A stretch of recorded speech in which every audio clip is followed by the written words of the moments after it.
Welcome to the Cincy Postcast. I'm Kevin Wallace, and before we get started with today's episode, I get to tell you about our great friends over at Streetside Brewery.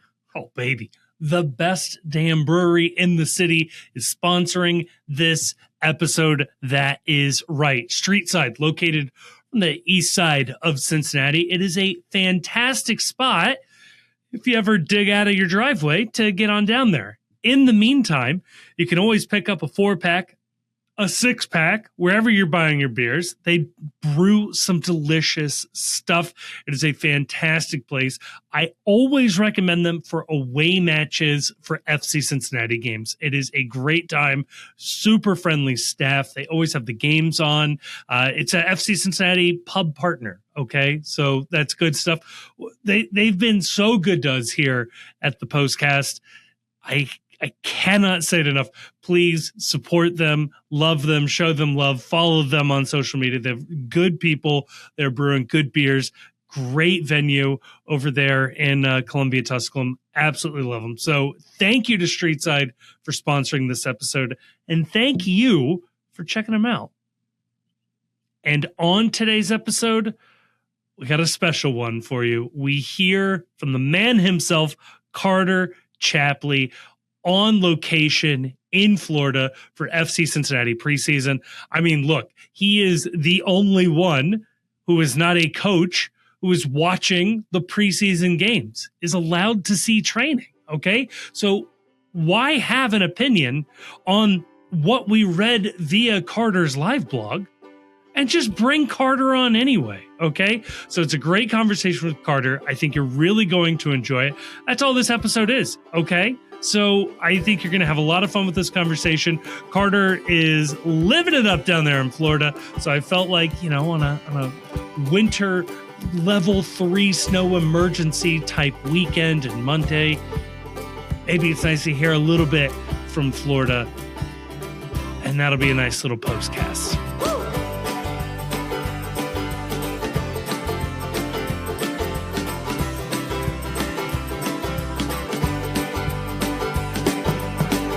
Joining me to talk about all of that and more, I'm joined by the Chief, joined by Grayson, but maybe most important of all, we're joined by the one and only Carter Chapley.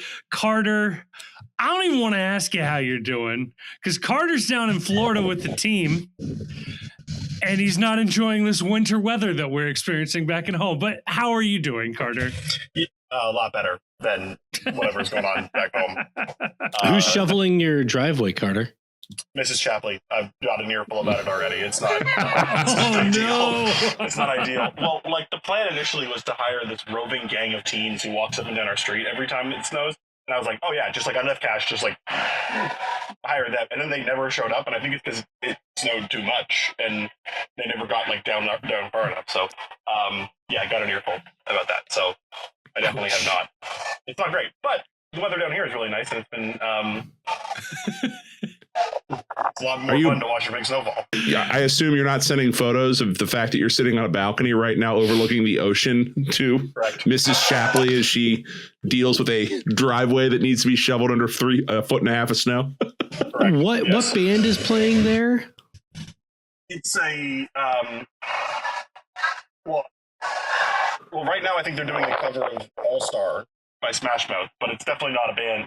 I think it's just more like a guy with a drum machine than it is a band. Oh, okay. Hell yeah. Damn. Love that. Yeah, love it. That's 16 floors down for me, and next to the surf style parking lot. So, who in the team is most enthusiastic about this guy? The Which of band? the FC?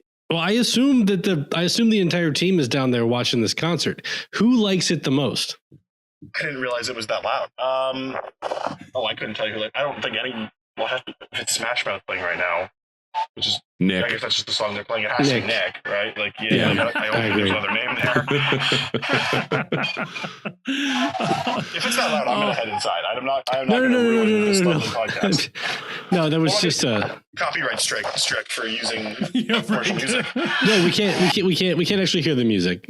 No, you're good. I'm just aware music is happening in the background right now, which is great. Like it's what it does is it's just enough sound to make me realize that you're in you're in a much more fun place than I am right now. It's like every so often, like when somebody's got like, they call you on the phone and you can tell a lot more is happening where they're at than where you are. And you get that momentary, like, I mean, I'm not dressed, but I could go out and get a drink. That sounds like fun right now, except several thousand miles away, which is sad, or 1,000 miles away. Carter, are you watching A Night of the Seven Kingdoms? Not yet. Haven't started it. Not yet. Okay. Are you a Game of Thrones guy? Yeah. I assumed. Okay. Yeah.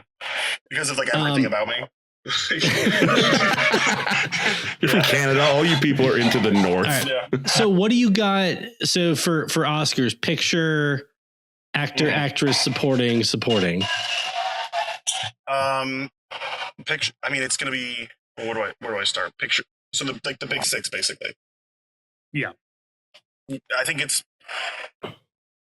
One Battle, PTA, Tiana Taylor. So like the three from One Battle. And she's supporting actress, to be clear. She's supporting actress. Yeah. Yes. Yeah. I think it's Chalamet from best actor in leading role. Best he him. Best him in the leading role.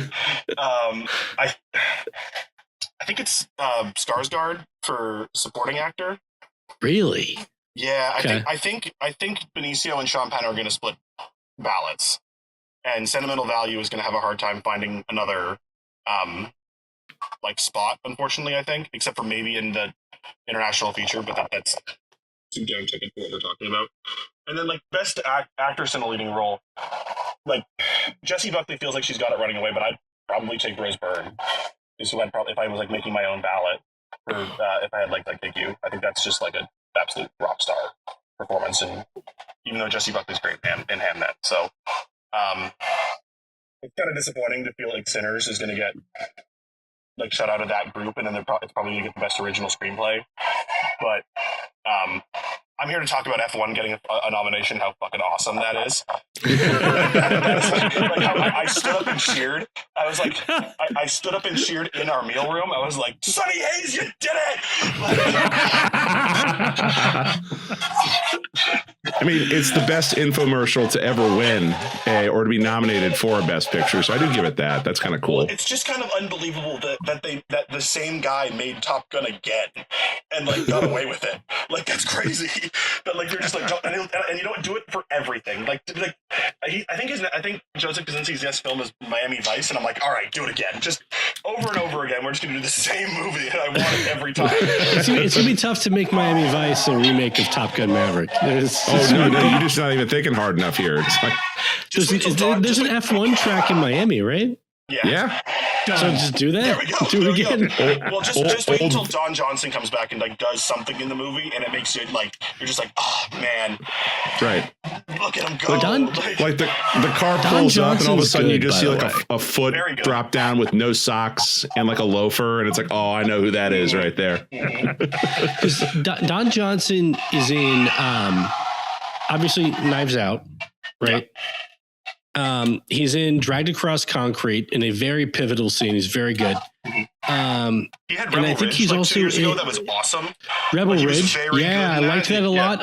I liked that a lot. Although the movie, I think, kind of chickened out chickened out a little bit. And then he's in Django, right? Yes. Yeah. Yes. For like the sequence. Well, it's the first kind of plantation they go to, and then the whole clan sequence. But yes, he's in Django, and it's just like pops up. He's awesome. Yep. Damn. Yeah. Gotta love that for Nash Bridges. So Carter, as an F1 fan, could I sell you I'm an F1 the movie fan, to be clear. No, that's what I'm saying. That's what I'm saying. Yes. F1 the movie, Top Gun equals Days of Thunder F1 crossover. Come on. I feel like they were talking about a Days of Thunder sequel not too long ago, and it might have never made it through with. Carter, I have a question for you. Mm-hmm. Have you heard of a place called Kings Island? Of course. Many people noting. Are you aware that there used to be a Days of Thunder ride at Kings Island? I didn't know it was at Kings Island. I knew it was part of that, like, Paramount family. Yes. Is that what it was? Yeah. Because Canada's Wonderland also had the same, like it was a Tomb Raider ride at Kings Island. Yes. Was there a Top Gun at? Yeah, Top Gun There ride. was a Top Gun at Kings Island as well. The Days of Thunder was you sat in a chair and you watched a movie and it like moved. Oh, okay. Yeah. Yeah, like box, rumbled or shaking whatever. box. Yeah, kind of ride. Top Gun was a roller coaster. Yes. Mm-hmm. Okay, I did not know. Is this Days of Thunder ride kind of like when you go to see like Avatar, Fire and Ash, and 5DX, where it's like blowing like stuff at you and like the chairs are shaking and. Yes. Yes. Okay. Yes. Yeah. Okay. Yeah. Which I'm excited that Avatar. I'm excited that Avatar made enough movie that like the next one it'll be in 60 where they launch you into space to watch the movie. I think that'll be great for society. It'll be in like one of those planes that like dips down fast enough that it creates a zero G. Zero G, and, like, yeah. That's when the movie starts playing in the 7th stage to watch it in like TikTok algorithms to like to watch the 5.5 hour. I haven't seen Fire and Ash yet. You see Way of Water? I love Way of Water. You saw Fire. You'll like Fire and Ash. You saw it. Grayson, huge Avatar fan, and do not let him fool you. I really liked it. I saw Fire and Ash like 3 times because I think it's crazy. I think it's crazy that they invented like an entire like industry of space whaling and just showed you over the course of like 45 minutes how they do it. And like, remember the mining for the tree and like the unobtainium? That's done. It's all about whale brain now. It's all about whale brain stem. Yes. Yeah, like the 2 ounces of liquid gold they got out of it. Yeah, it was like the first movie made a lot of money, and they told James Cameron, it's like, all right, if you're gonna do another one, you've got to come up with a better name than unobtainium. Like you got to figure out like how this works. Now he's like, like literally anything. Text. I believe unobtainium is also what they're looking for in the movie The Core. No, it's not what they're looking for. It is what they make the hull of the thing that burrows down to the center of the earth is made out of unobtainium. Okay. I didn't realize that. No, you would only know it if you saw you would only know of it if you saw a really shitty disaster movie back like around 20 years ago. And whatever one you're thinking of, it's a different one. Not the one you're thinking of. Oh, so not Volcano. Wait. But not, or Dante's Peak, which was also Volcano, released around the same time. Very similar to not also Deep Impact, which is different than Armageddon, even though they're both about an asteroid striking. Same movie, yes. Yeah. Well, I mean, Deep Impact is a comet. Armageddon's an asteroid. I don't know how people confuse these two things. Right. Armageddon's good though. Armageddon is like one of the kings of the watchably bad movie. Like it is at every point you're watching it, you're like, this is incredibly stupid. But also the entire thing hangs together really, really well. Also, apparently Ben Affleck was hammered during the director's commentary that you can see on the DVD. And it's incredible. It is like, it's almost worth watching Armageddon. Yeah. They're salt of the earth men. They're miners. They're drillers. It's worth watching the movie once just to go back and listen to the commentary with Ben Affleck absolutely shitting over what he considers to be a low point in his career, which is incredible. Ben, be realistic. We all saw Reindeer Games. Or wait, none of us saw Reindeer Games. Wasn't he also in Geely? Wasn't that like the worst movie of all time? Point. Come on now. Yeah, I tried to have like a contrarian opinion of Geely, and you just can't. It's unwatchable. The thing to remember with Geely is it's written by the guy who wrote Midnight Run. Gotta be honest, I've never seen it, so I'm outside of this conversation. You've never seen Midnight Run? No, Midnight Run I've seen. I haven't seen Geely. Geely. Yeah, well, imagine the guy who wrote Midnight Run also wrote the worst movie of all time. I can imagine. Feels plausible. Speaking of the worst movie of all time, FC played a preseason game on Friday. Oh, wow. Carter, how's the offense looking? I mean, there was some really great moments. I'm not gonna lie. Like there was, like, I mean, the live blog doesn't necessarily always do justice to like my ability to watch, write, edit, feed information back to the rest of the FC Cincinnati operation back in Cincinnati. But like there was some like very interesting stuff, and I kind of had to like, I guess if we're gonna do this now, like I kind of had to like reconcile what I had written in my live blog with what Pat Noonan said after the game, and kind of like recognize that like I think I was a lot more positive in that blog about what I was watching than what kind of his assessment was. And I found it very insightful from Pat to say like the expectations are higher because of all the things that we've said are supposed to be a positive this preseason. Whereas I'm taking it from a very perspective of like, I watched the game against Montreal. That was the first one last year. There was like a 1-0 win. And the only goal was scored in like the 118th minute from Kenji and Bombadem's corner kick to Andre Shrilla's header. And this game was a lot better. Like this game looked a lot better. But if Pat's standard is like, well, yeah, it should. It's like 90% the same team that played the last game of the season, it should look better. Like, of course it should. And I didn't bring that kind of perspective to the log. And so I felt it was definitely, I guess if we're looking for a positive and it's like, well, you're starting from the same place you ended last season and you didn't regress. Well, I guess that's good. But this team clearly also has higher expectations for itself than that. And so it's understandable that some of the stuff that Pat even talked about, he didn't like. So the first game is always kind of like a litmus test for like, well, what does that mean? Like, what like, okay, so one game happened. Well, what does the next game look like? And then you kind of reframe your reference point. So I'm excited to see what happens on Wednesday against Houston.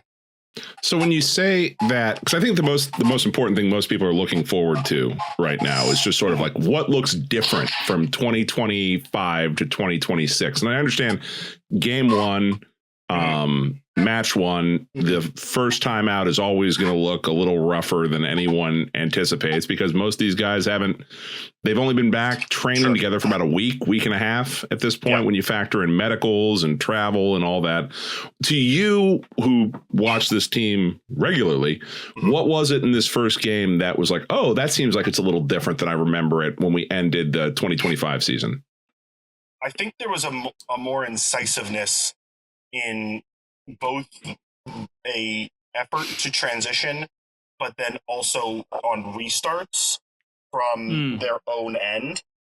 And it wasn't all the time. It wasn't, like 51 minutes of just like straight direct football, like over the top, like straight down the middle football. But it was a lot more like, I think one play that stood out to me, which led to a chance that I'm remembering correctly, Ayub Jabari got saved. It was a save on an Ayub Jabari shot where it was like ball goes out.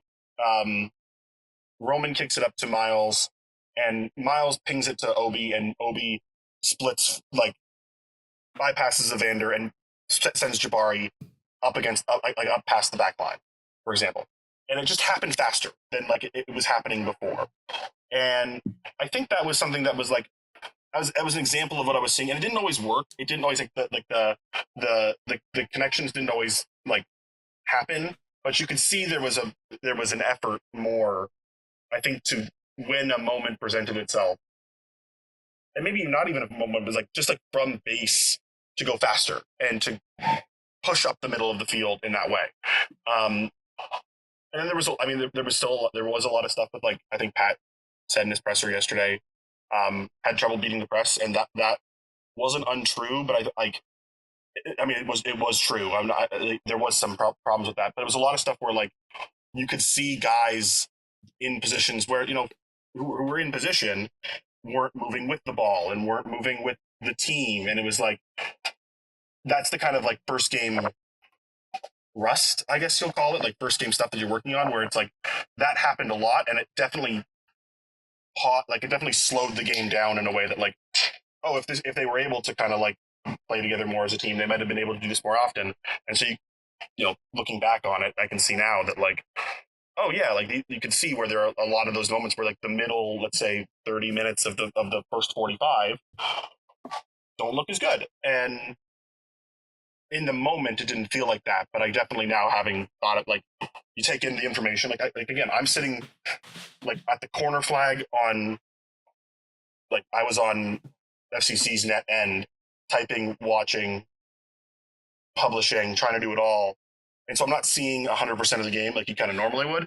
And so you kind of have to reframe by based on like the information that's kind of like, well, what are they looking for? Because really none of it matters. Like if I don't know what they're trying to do, it's hard to say. So that's a long-winded answer, typical for me. But I hope that said something.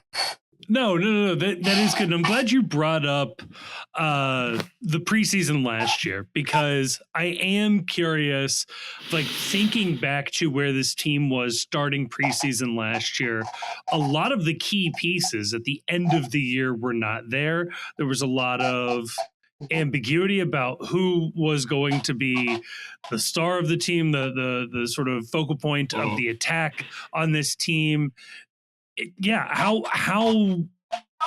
How different do the vibes around camp feel this year, where if you told me that this is the team to end the season, I'd believe you. Like that, there will probably be some changes, but that makes sense. Whereas last year, it definitely felt unsettled. How does the vibe feel this year versus last year at this point? Well, I think the vibe feels, certainly better. It's hard not to. Just all the things you said there. It's a more collected group. It's a group with more understanding of each other. I think what really stood out to me is like watching the first week of training in Cincinnati, and then transitioning to the first week of training here, and just see how it felt like far ahead they were than a year ago. The things that they may not have been able to address or get started onto, things that they were able to, and this was evident like in Cincy last week, just the fact that they were able to be on grass, which is, funny to think about right now, but like they 2 weeks ago were like not so much training on grass, and it was kind of like mild at that point. But like I think they've just the way in they didn't have to kind of completely start fresh. It almost felt like or wait for somebody to show up, or wait for somebody to start having the implementations of stuff and kind of like and doing it like that. So it feels like a better vibe. I do think, I think Chris Albright, when he spoke at the beginning of the year, he said something interesting that like we'll find a lot of answers from this preseason. And I think that's an evaluation that's probably still going on, that I think they needed to see what this group was together and what they were going to do before a decision for what kind of like changes would come or what things would come in. I think a guy like Tom Barlow has come in. He's a new face. Like there are new faces. Kyle Smith. Tom Barlow has really he played really well, I thought, on Friday, and has really made an impression in terms of like, this is one of those things that like I never know how actually valuable it is, but like when it comes to like physical tests and training, he leads the pack. And that's pretty impressive to have a guy come in like ready to go like that. Does that translate to anything in a regular season? Like, who's to say? I don't know, but like it certainly shows that like there are positives, and it feels like there is a certain. I don't have to hedge around it. Like Pat said it in his presser, and Pat said it multiple times. Like, this is the best start to a preseason they've had. Like, said it pretty clearly, and I think that's pretty evident down here. So looking at the roster as it stands right now, the overwhelming sense that most of us have, I think, that are from the outside looking in, is that the starting lineup for this team is mostly set, and that we're really just sort of figuring out the best system to play. Is that the vibe that you get as well? Or when Pat is singling out players saying, oh, this player had a really, really good game, are there opportunities, you think, for anyone to break into the starting lineup or to force some tougher conversations about where the lion's share of minutes go? In terms of starting lineup, I don't know if I would say it's set. I think there are definitely questions around, hard questions and good questions to have around the midfield. If they're going to play in the same formation they did last year, who would be the two between? There's four very good guys who have typically played that double pivot, so that's certainly a question. I do think, kind of in line with what Chris said and kind of the stuff that Pat has talked about and kind of gaining answers. He typically likes to talk about preseason provides you answers. Is that there are like questions up for like spots, questions, roles, minutes, what your role with the team is up for grabs. I don't think that's set in stone. I think there are definitely places where it's fairly set, but lots of other places where you can find the team will either find an answer internally or realize there isn't an answer internally or realize the answer internally is different than the answer it's looked in the past. I don't think it's, I guess it depends on what your definition of mostly set would be, because I do think there are, like, you look up and down this roster and you go, like Kevin Denke, Evander, Miles Robinson, you have a pretty good sense of what those three look like in this roster. But from there, I think there's definitely opportunities for others to redefine themselves and provide, whether it's, okay, we're going to, I don't want to like speculate too much, but like I think that's definitely still on the table. Yeah. To not beat around the bush like Chief was doing, Pat Noonan called out Evan Loro is having an incredible match. We've heard tales of this incredible save. He calls him out specifically. Is Evan pushing for starter this year? Is that what I'm hearing? Am I reading between the lines here? I mean, yeah, I think so. And I don't think that's anything that he wouldn't tell you himself or has told. I mean, you guys, when you talk to him, is like he has said he goes into every week thinking he's starting.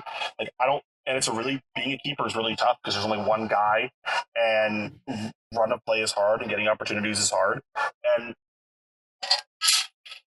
Evan has shown that he's a very high quality keeper in this league and a very capable starter and contributor in this league. And I mean, I don't see why he wouldn't be competing for a spot, because that's how he feels, right? That's certainly how he approaches it. And I think I think he'd tell Roman that, is my guess. I think there's an understanding of, like, we all want to play. We all want to be the guy. Everyone wants that. And so, yeah, I think Evan is competing to be the starter. Absolutely.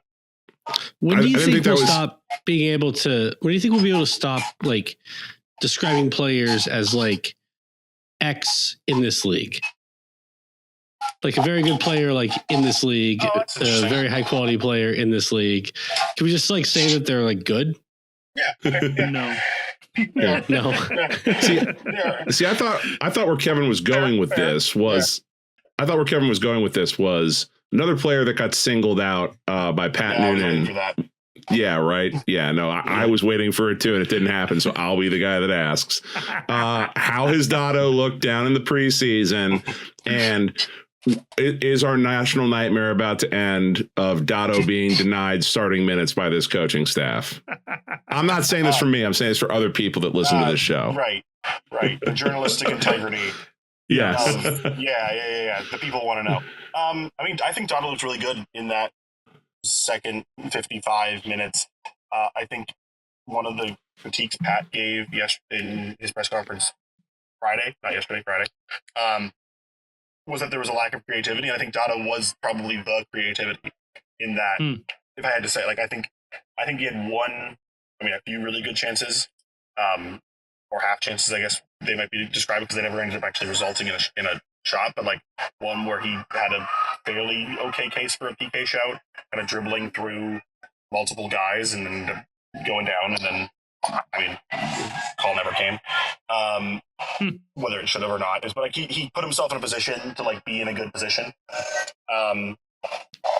Yeah, I mean, I think Dotto is in the same way as a lot of people on this team are competing to prove that it's worth having him on the field, that he is the best choice out there. It's game one. Right. I don't know. I don't really know what the next step will come, and that's okay. I think we'll find more, and I think Dotto's career progression has been upward in terms of minutes year over year. So I think it's fair to say, like, to look for him to, as he gets older, more mature, more experienced, have more opportunities. Also in the game, there was a trialist, and I'm not going to ask you, obviously, we don't know who the trialist was, and it's very open.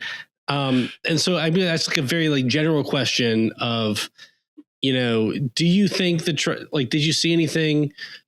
You don't have to describe what, but did you see anything from the trial list that you thought was promising, and do you think the guy has a chance of making the team?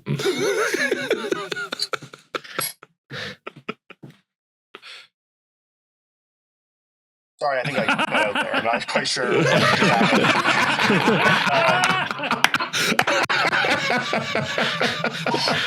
I don't know, guys. Are you there? Are you there, guys? Sorry, I think Grayson. Prank caller. Let me ask a different question. Trial list comes last alphabetically. Okay, that makes sense. Right, in the friendly, how was the left wing back play generally? Well, again, the lineup was published alphabetically, so I really couldn't say who was playing left wing back. No, but just he didn't say who. He didn't ask just who. the position. I don't. Well, on the left side of the field, there were players on the left side of the field. I believe Ayub Lahar played on the left side of the field. He was an interesting player to see for the first time because it's like visually, it's like, is Miles Robinson back on the field? that kind of is like confusing when you didn't see the change happen right away and the lineups didn't quite like make sense. We don't really get to see these preseason games, obviously. Are there actually refs on the field that are actually issuing calls, or is it more like the players calling their own fouls and doing it more like that? Because I didn't see a lot of calls being made in the or see like no one gets red cards in these games, right? Like it's still. There have definitely been red cards in preseason games. I've definitely seen red cards in preseason games, and then the period that they're playing ends, and then another 11 comes on, and like nothing ever happens. I have definitely seen red cards in preseason games. One card was handed out in this game. Ayub Lahar got a yellow card. There are definitely reps, and they're definitely like I think fairly certain it's PRO reps who are out there also doing their preseason kind of. And do the players still mob? Do the players still mob the ref to try and get calls in a preseason game? Because 100%. It is like there is I kind of appreciated it because it's like I just don't have that competitiveness in me anymore, or maybe I never did.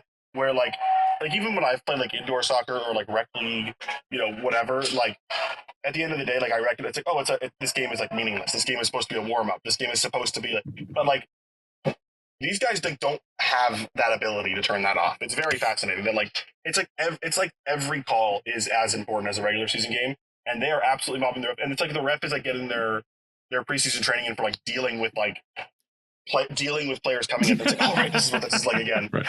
Do they do the whole like motion people? I'm going to take the two of you aside. You've got to talk to me. We're going to do all that sort of stuff. I have seen that before. Typically, this is more of like chill it. Like this is like, let's move on. Like, let's go. But I definitely have seen that kind of stuff before. It is sometimes like there was a couple of sequences. I want to say right after the New England goal where they had scored and Sammy had gone down and he'd stayed down and the ref didn't blow the whistle to like let the trainers come on. It kind of went on for a little while. And like that is typically very abnormal, which kind of created like a very like different kind of sense. Like it felt more like a regular season game. But then after that, it was like there was a lot of fouls in a row and it got really started to get, and like Brian and Unga and like another, I didn't recognize who it was on New England or fast enough to recognize who it was, had to like kind of like rally the troops to be like, let's focus on like what we need to do. Let's focus on what we're here to work on. Because I definitely got a little like passionate there for like a good like 12. It was passionate the whole time. I don't want to say that. It was like very like intense, feisty between the two sides, feisty for like a good like 9-10 minute stretch. And I was like, all right, Right, nice. So is Anunga the guy that's like the hey, calm it down guy? Because that is kind of like there always needs to be that guy in a group where it's like, dude, chill the fuck out. We're in Clearwater. This is preseason. This doesn't matter. Like every group kind of needs that level set reset guy. He isn't. I don't know if he's always that guy, but in this group, he definitely was that. Like a little bit more veteran, a little bit more experienced presence in the mix, and a guy who's been on the team longer than some of the other guys who had been also veterans on the team and just still kind of finding their way. Yeah, maybe they should chill a little bit in the preseason instead of treating it like a regular season game. Maybe treat it like a playoff game. You know what? You can't make that joke to Carter. Cutting so much out of this episode. Carter, I'm thinking back, probably the highlight of the live blog was before the match. Yeah. You were viciously attacked by a rogue sprinkler. Could you maybe provide some context around what happened, and are we blaming the New England Revolution for this? Well, so it was. I mean, they always water the field pregame, and that is really typical. But like, who is they? Well, so in this case, it would be IMG Academy, and so I believe it would be IMG Academy and not the New England Revolution. Though this was technically an away game for FC Cincinnati, so I guess if you wanted to, like the transitive property is this was New England's hosting facility, though IMG Academy is the owner operator of the facility. So I'm quite sure where the liability lies. I'll leave that to the expert legal minds of this great city. And the sprinkler just pops on, and in a lot of cases, they're always kind of trained to be directly facing the field. Right. In this case, that was not so, and so it's kind of like I don't know, probably like 8 or 9 feet just like popped up and sprayed directly at me. Unfortunately, and honestly, I moved pretty quick, but it was pretty devastating because I have this little beach chair that I have traveled down with me from Surf Style, the great Surf Style in Clearwater that I got 3 years ago, and it just got soaked. I had to sit in it for like the whole day, and it just sucked.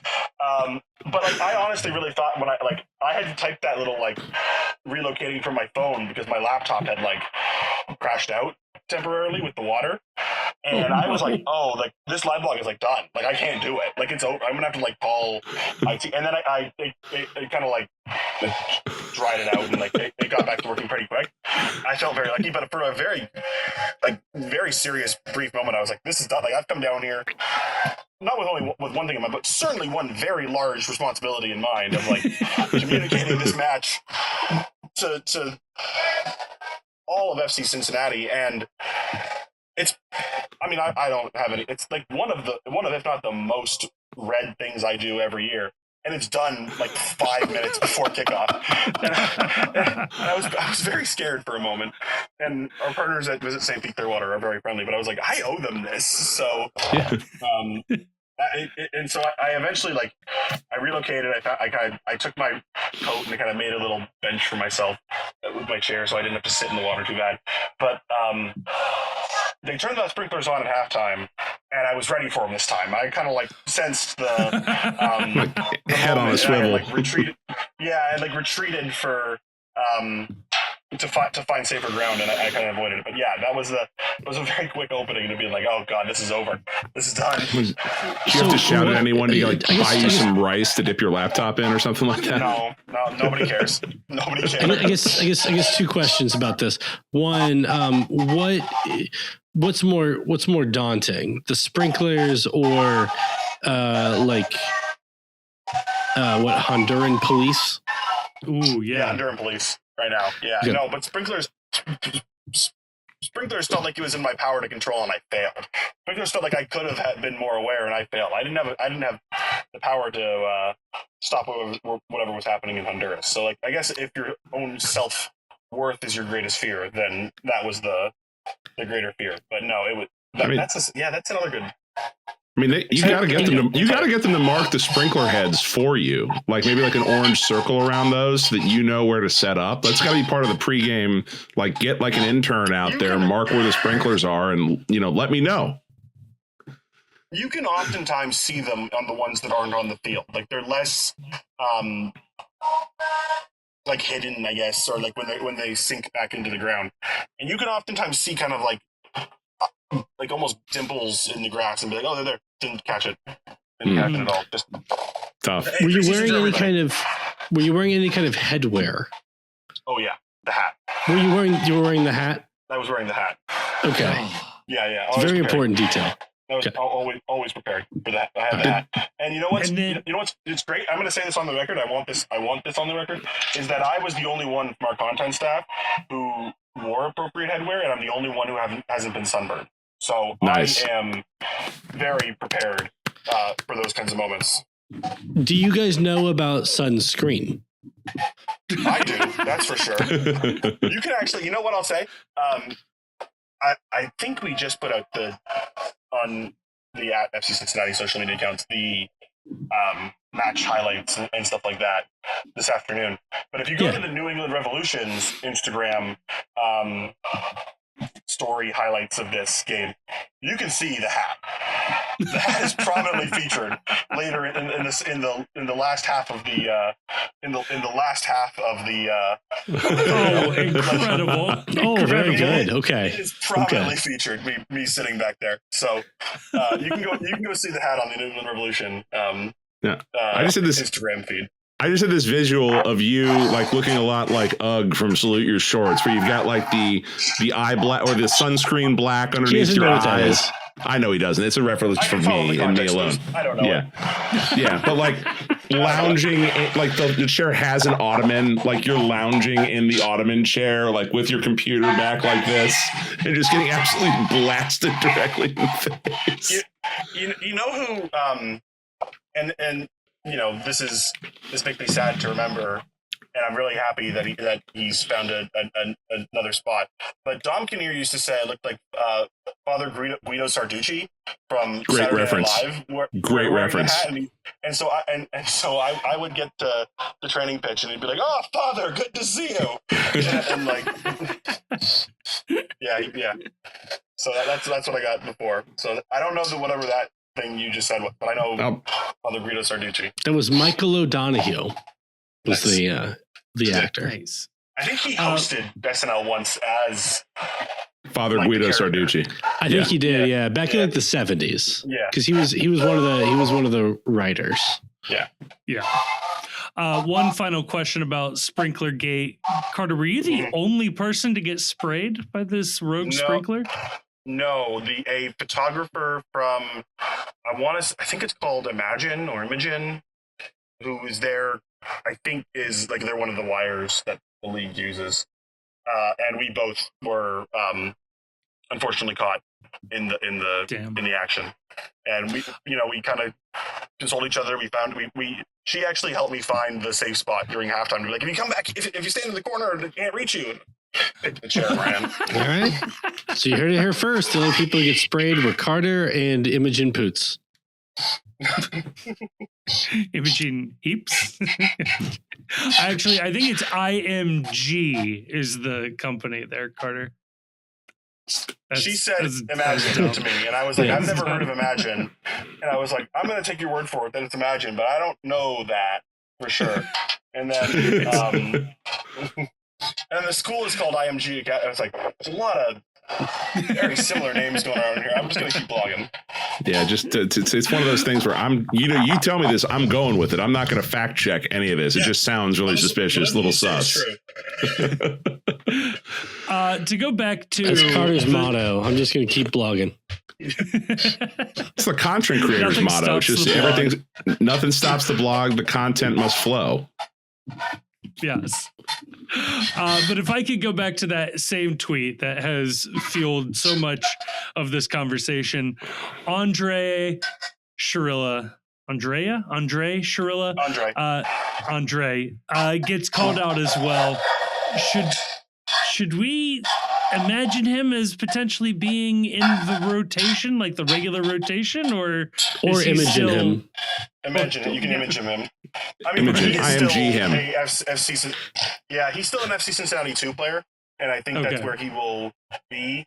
I think he's still 16 for the time being, and I mean, he's definitely a very interesting player, and Pat has talked about him in the past a lot. He's a 16-year-old player getting a shout out with Evan Loro, so and Dotto and Tom, and I think Tom Barlow was also in that group. But he's a very. I mean, he scored last year in preseason. This is his second. He's just barely got his driver's license, and he's in his second Major League Soccer preseason camp, which is pretty cool. Very, very. I mean, he doesn't look physically like a 16-year-old, which stands out. He is a very tall person and very coordinated in a way that I can't imagine most are. Is he getting a shout from the Romanian national team as well? I think he's got. I wouldn't be surprised if he does eventually. I think he's gotten U.S. youth national team call-ups in the past. But that's before he joined FCC, the FCC Academy, I think. But I have to double check that. But it wouldn't shock me. I mean, he is a. I think he either led or very nearly led the team in minutes for FCC2 last year. So he's certainly a player I'm watching with great interest. Wow. Yeah. Cool. No, it's always cool. It's cool to see I was gonna say it's cool to see the young players showing up well. My question too is Paul Walters got sent to Ireland.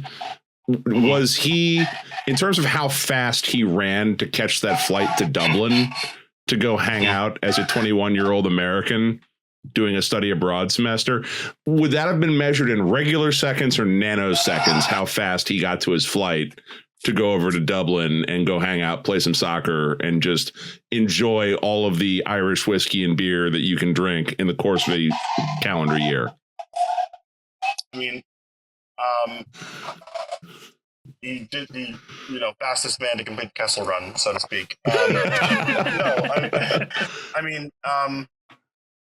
think that I spoke with him a little bit after it was kind of announced, and he had talked about he was really excited with the opportunity to go over there and compete for a starting job and like prove himself as being like a starter and getting those minutes in a different environment.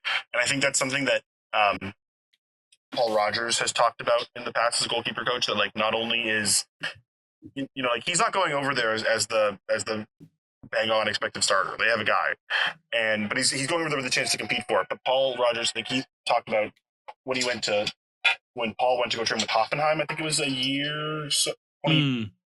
I think it was 24 when he went to go train with Hoffenheim. And just like getting the experience to be in a different group is really valuable for a keeper of that age, and seeing different things and seeing different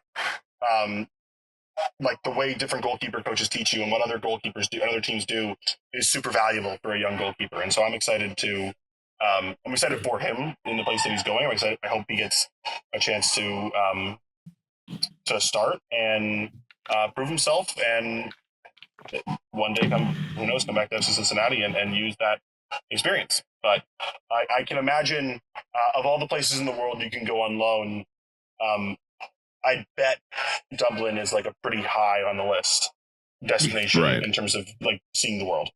What are his how does he rank the Sally Rooney novels? You know what? You'll have to ask him. Okay. We're going to. That's going to be our away days. That's going to be our away days location. I'll tell you, my dad certainly liked the thoughts of Paul Chapley. Certainly liked the concept you guys came up with sending me over there. And you know what? I'll be on the first flight as soon as the club starts getting that story told. As soon as that story needs to be told, I'll be on the first flight. And then they'll ask, can this be done on Zoom? And no. If we need a story behind the story, I think we'll work something out. Yeah. It's like you tell the story, and then we'll be like, this is how Carter got the story together. Yeah, exactly. How many recursive chains of how they got the story can we stretch this thing out? Because now I want David covering how the Post got Carter's story of Paul. This would be great. This would be good stuff. Why are they called Bohemians? Couldn't tell you. I did find out that I incorrectly labeled them as First Division in Ireland because the First Division is the second tier. The Premier League is the first tier.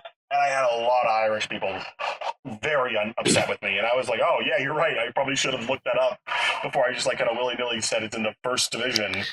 That's not your fault.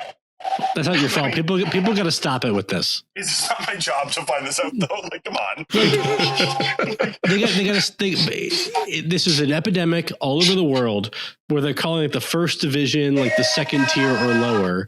You have to stop. Like England is crazy. England's crazy. It's like the Premier League. Oh, the Championship. The First Division is the third league. Yes. Stop it. Stop it. Mm-hmm. Mm-hmm. And they said that there's like participation trophies over here. Like, that's crazy. Yeah. You won the championship. Did you win the league? No. Not even close. We're going to get sent back down next year. Yeah. But it's up there with like every single like men's amateur league is the whatever Premier League. It's the Great Lakes Premier League. It's the, the Great Plains Premier League. Like, maybe we don't call it the Premier League of whatever this is. When are we going to get like the Heart of America Major League Soccer? Yeah. When does that happen? Because it sounds stupid. What do you mean? And I wish they would recognize that Premier League also sounds stupid. I'm into it. Well, Carter, I think we should export the concept of Major League Soccer elsewhere in the world. I would just love that. Yeah. Ooh. There's got to be teams. Well, I know about this one. It's the Kaiser Chiefs are named after the Atlanta Chiefs, I think. The South African club's named after the NASL club. There's an Orlando team there too. Come on. Orlando Pirates. And then there's the Orlando Pirates are their big rival. Named after the novel Orlando. Oh, I see. I misunderstood that. I thought that was it was named after the ride. The Pirates of Orlando. It's named after Orlando Bloom from the Pirates of the Caribbean. Movies. There's a guy named Orlando in movies about pirates. Orlando Pirates. Yes. Orlando Pirates. They used to be called the Johnny Pirates, and then they like misread some stories, and they said we got to change our name. Not his character, to be clear, the actor. Right. Oh God! Well, Carter, look, you're down there for the preseason. I got to ask you at least one more preseason question. Who is surprising? I'll say in a good way. This preseason, anybody showed up, in the best shape of their life, jacked? Anybody that looks like they might have taken that step up? I think we talked about Tom Barlow showing up and really like impressing with the Pat talked about it. I think he called it like just the physical and mental toughness and the way he performs. I'm always really impressed by like groups of young guys who show up like ready to compete and like ready to prove something, and that kind of like youth insecurity of like I got to earn my spot compared to guys who are further up, and it's like, well, I have a contract and this is my, whatever. I'm always impressed by that. There's always, I think some young guys like Andre is one of them who always shows up and is very competitive. I think Ayub Jabari was very impressive in the Ayub Jabari was very impressive in the friendly in his minutes. He got a lot of opportunities and put himself in a lot of good spaces. He had one opportunity where he jumped so high in the air for a Ender Echenike cross that I like truly was like, I've never seen something like that in person at the I'll put as many qualifiers as I can. But that was really interesting. I think in all, I'm just mostly like the thing that stands out mostly is like I think the term refresh has been used and Chris called it that and Pat has identified it, and I think the thing that has been most impressive is that like I didn't know what to expect from that when Chris said it in December at the end of years, like all these high level changes in the way they're trying to do things, and then seeing how training has gone and seeing how the way they're doing some of those like sessions, I really do feel like they have hit on like some different. They're changing the way they're doing things, and I think that's kind of been the standout for me. I think someone just like you guys had him on, I think last week, but Brett Utley is a very different kind of change of pace to what the group does. I think I talked about it a little bit in the story I wrote last week, but like Sammy Castellanos with the twos team is like a very interesting, different kind of guy who's going to come in and be working a lot with some of the younger players who are not just FCC2 players, but like when first team guys use that space and the academy guys who are not quite there, who are kind of coming up through that space. Like I think he's going to be a difference maker. And so it's really hard to say like, oh, it's all this great change and it's kind of all in like the details, but and I can appreciate that at the end it's all about like the end result, right? Like all these changes are only good right now because it's interesting to see, and like truly at the end the end result is the thing that matters. But it is a fascinating experience to kind of see those changes up close and recognize them as changes and recognize it as like, oh, there's a new,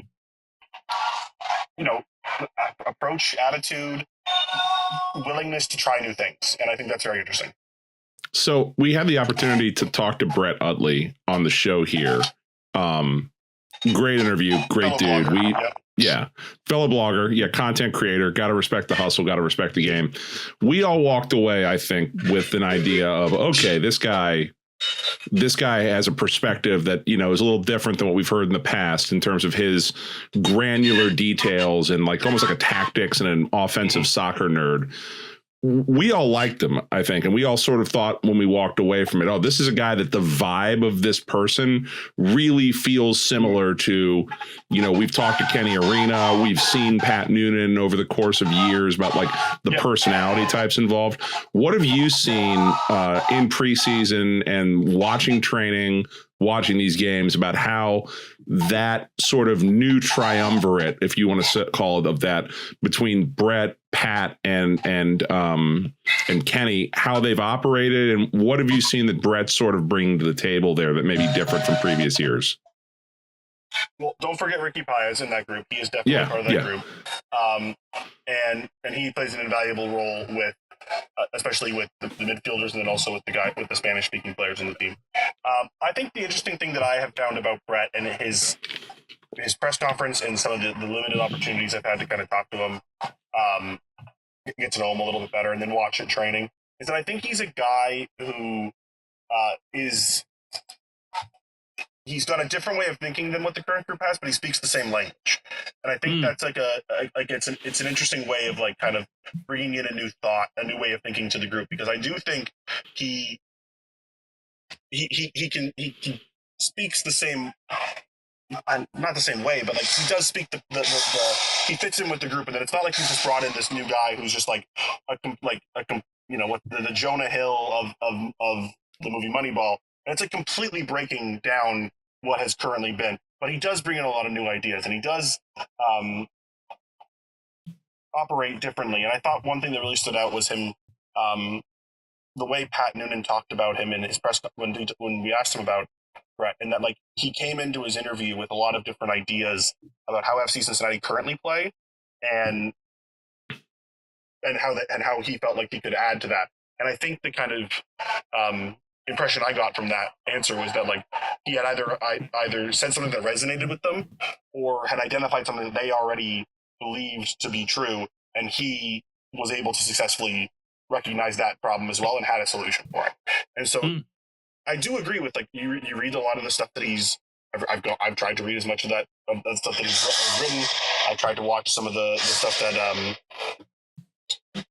like how Austin FC2 played, and it seems like a guy who can be part of that group, kind of like you were saying with Kenny and Pat and Ricky and Paul, but have a different perspective and have a different approach and see the game a little bit in a different way. And I think that's interesting. That's exciting. I think that's part of the refresh that kind of shows a difference. And I do want to say within Dom Kinnear's case. Like we didn't get a whole lot of opportunities to hear from Dom, whereas we've now heard a couple of times from Brett. But I do think like change is hard, but having a guy like Brett come in is a very interesting and I think exciting step for this club if they're going to talk about a refresh in this kind of way. Yeah, like we were all very high on Dom, I thought, and I think that is this like nothing that we say that's in praise of Brett or the idea of a refresh. I don't think anything is shade on Dom Kinnear. And if you look at some of the most important things this club did, and some of the players it developed and sold for a lot of money, Brandon Vasquez comes immediately to mind.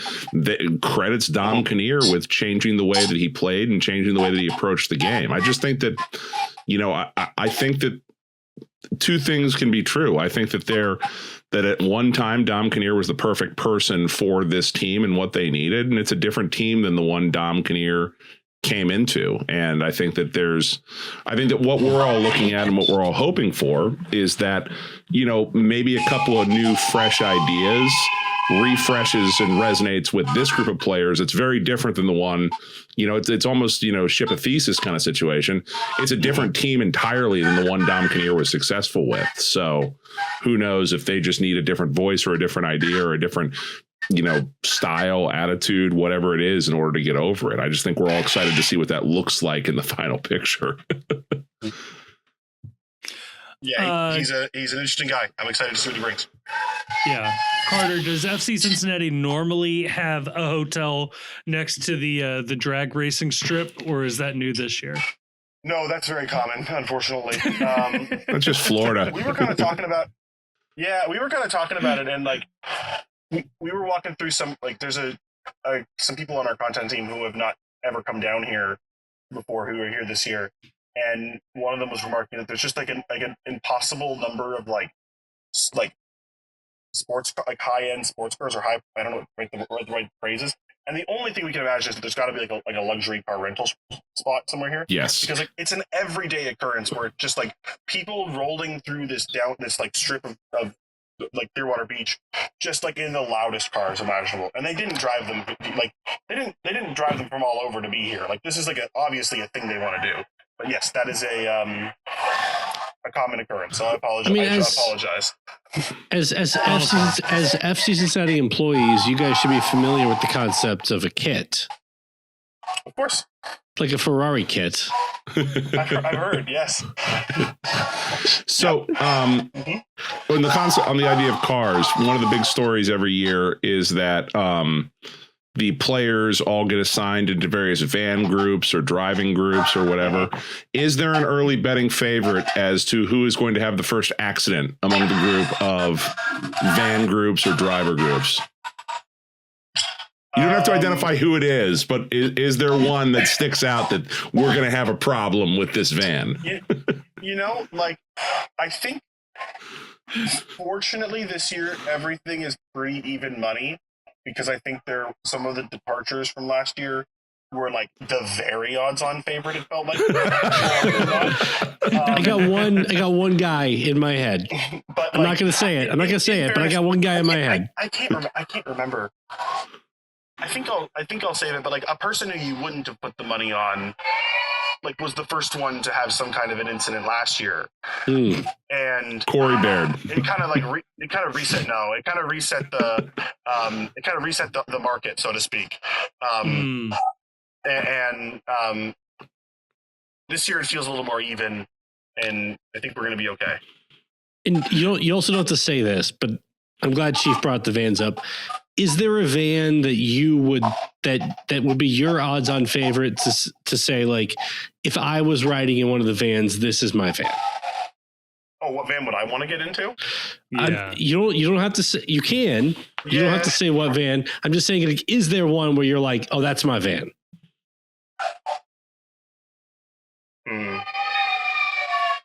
I'm not going to say, but I think the answer might be yeah. I have one in mind. Yeah. I think I have one in mind. Though This is like one of those, the meme that goes around where it's like, which seat on the airplane do you want? It's got like various fictional characters that you can pick. I'm just saying that like if there's like the content team's looking for easy content, just post who the passenger vans are. Which one would you sit in right here? This is delete this. Hold on, delete this. This is really good. Delete this. We should use this. Hold on. We should use this. Which van are you riding in? Yes. That's so funny. Oh God. Carter, is there anything else from Clearwater that we did not ask you about that you feel like we should have asked you about?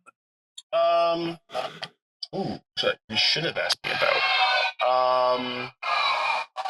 I don't think so. I think we've talked a lot about the kind of the stuff that I've had on my mind. I think we're excited to see what's going to happen on Wednesday. There's a big break in the action. Team kind of gets a couple consecutive days off here after the next game. That's always fun because I know a bunch of the families fly down and like make a fun, like a little bit of an actual break. Including Mrs. Chapley, if the flights can get out of Cincinnati, that'd be ideal. But I'm excited to see where that second game looks like and kind of what the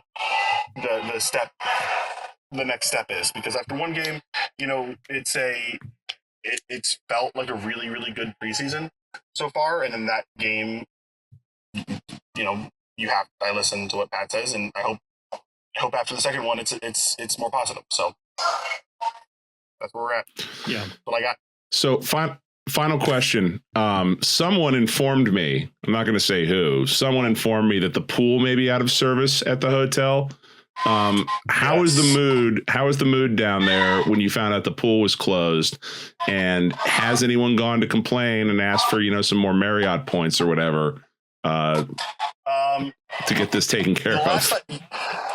So far it has not been a concern yet, though I'd imagine as the month wears on, it might become more of a concern. I have been assured that it is going to be up and running for I think the 1st of February. So hopefully that is a step in the right direction for this preseason. That will be the real difference for this team moving forward into the new season, of course. I like it. Focus on the important details. Yes. They added a third Peloton to the gym. That was very valuable. What else? Did the coffee machine arrive? Did that come in one piece? Because I know there was problems with that in the past as well. Coffee machine arrived. I know Nick Hagelin was on Grayson's kind of turf in some of his famed preseason content. So the coffee machine has arrived and is very exciting. I will say on a very somewhat serious note, last year when we were here in Clearwater, they were still kind of recovering from the hurricanes that were happening. It's really nice to see coming down here this year that the town has really rebounded, and there's a lot of it seems like it has. It's just a very notably different kind of place, and that kind of makes it, I think, a little more nice to be around. So nice on that front. So very good for the town of St. Pete, Clearwater, and our partners there for the live blogs. Someone had told me to come onto the show and just do a full read for Visit St. Pete Clearwater with them, and I had enough. Who told you to do that? Courage and respect to not give a free ad on your show. So I will say that much like the America's most popular beaches in the 35 miles of white sand beach here in Clearwater, Florida, we're going to leave here with a sunny outlook instead of one that's down in the dumps and trying to give away free stuff. Wow. That was smooth. Well, that was really, really smooth. No free ads, right? Right, guys? Yeah. No, if they want to sponsor this, give them our number. Well, I'll do live reads for Visit St. Pete Clearwater during the preseason. You can sponsor this segment. I don't give a shit. I think they just did.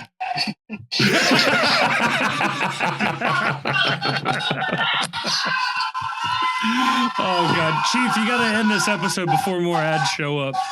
Yeah, fuck Columbus.